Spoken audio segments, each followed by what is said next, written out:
Iba pang balita, naghahanda na sa isang mapayapang pagkilos ang Iglesia ni Cristo para suportahan ang opinyon ni Pangulong Marcos Jr.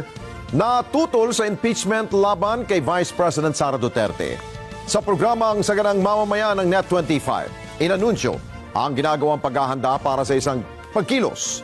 Sinangayunan ng Iglesia ni Cristo ang opinyon ni Pangulong Marcos Jr. na maraming problema ang bansa na dapat unahin ng pamahalaan sa halip na ituon ang panahon sa impeachment na itinutulak ng ilang sektor.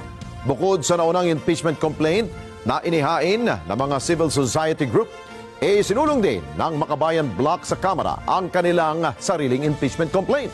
Nanindigan ng Iglesia ni Cristo para sa kapayapaan at hindi sinasang-ayunan ng anumang uri ng kaguluhan na manggagaling sa kaninumang panig.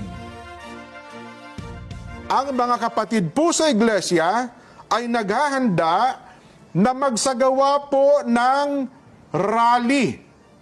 Magsagawa po ng rally upang ipahayag sa lahat ng mga kinauukulan na ang Iglesia ni Cristo ay pabor.